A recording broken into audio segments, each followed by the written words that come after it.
Hello and welcome to PMPLounge.com. Today we are covering a very important topic, which is the topic-wise questions weightage in the PMP exam. So, in the exam, which topic carries how many points or how many marks, right? That's something which is extremely important to understand so that you can spend more time and develop your knowledge and expertise in a topic which will have the most number of questions, right? As simple as that. So is this something which is available in public domain is the first question, right? Because we all know by now, and we've recently done a video on this as well, that nobody really knows whether what is the score that you need to kind of get to achieve, right? The score that you need to achieve, or the points or marks that you need to score to be able to clear PMP. Nobody knows that. But topic-wise questions weightage in the PMP exam, is this something which is available in public domain? The answer is absolutely yes, and it is available on the PMI website itself. So this is something that PMI officially releases. So let's go over to PMI.org website, and I'll share the link to this document in the description below. This is one of the most underrated document, and a lot of people don't go through this, but this is extremely important.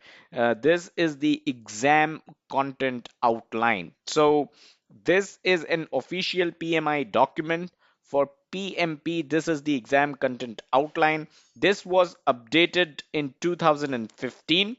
Typically, the exam, and a lot of experts and a lot of mentors and a lot of folks that teach PMP agree to the fact that PMP exam is based on the exam content outline. Remember, PMP is not a test of the PMBOK guide. PMBOK guide is just a reference to project management questions.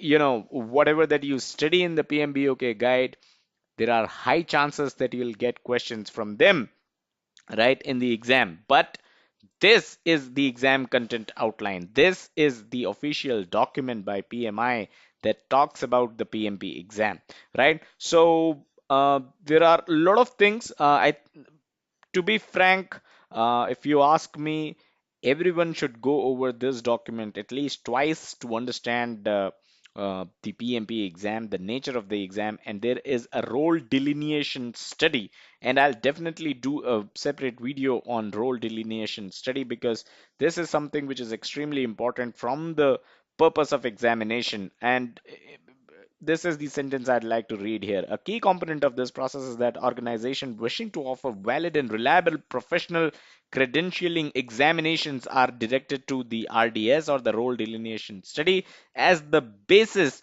of the creation of the exam. So the very basis of the questions that you see in the PMP exam is the RDS, right? Not the PMBOK guide, mind you, it's the RDS. So like I said, this is a very important document. Everyone should go over it. And these are the role delineation study. Yep. So this is the one, right? Um, these are the tasks. This is the role delineation study. I'll definitely do a video on this one. But today we are discussing this table, the exam content outline table. The following table identifies the proportion of questions from each domain that will appear on the examination. So this is what PMI is themselves saying. So there is no way that this is not true.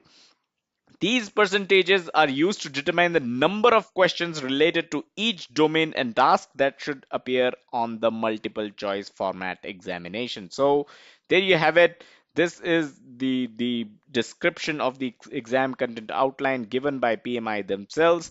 Initiating 13%, right, is the percentage of items on test. Items is definitely questions, right? They could also correspond to options, right? So a certain question you might think belongs to planning, right? And the options could belong to planning as well, but the right option could belong to initiating, and that question could actually end up being from initiating. So Initiating 13%, planning 24%, executing 31%, monitoring and controlling 25%, and closing 7%, total 100%.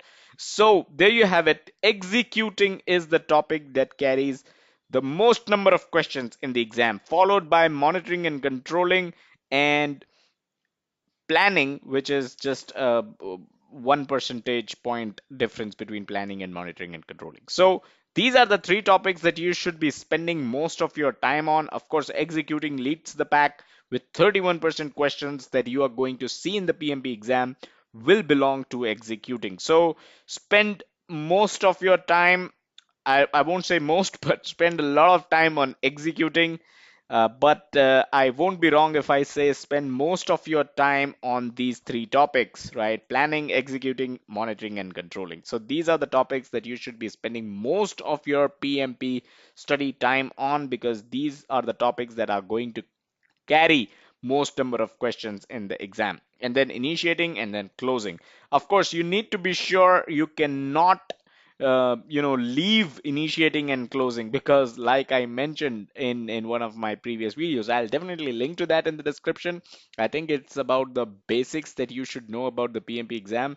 That was a live stream, and I'll link to it in the description, so you can go over that as well. That is when I stated that the grades that you're going to get after you're done with the exam, right? To let you know whether you have cleared the PMP or not, would basically be from all five uh, process groups, right? So all five process groups you will get certain grades on, and you need to kind of score considerably in all five process groups to be able to clear PMP as a whole, right? As an entire exam. So do not skip on initiating and closing thinking that, oh, okay, very less questions belong to these two. You will be graded on initiating and closing as well, so you should be answering certain number of questions.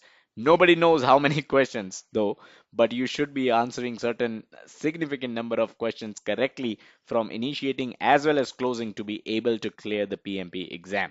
So that's all that I had in this quick video. Hope this was helpful.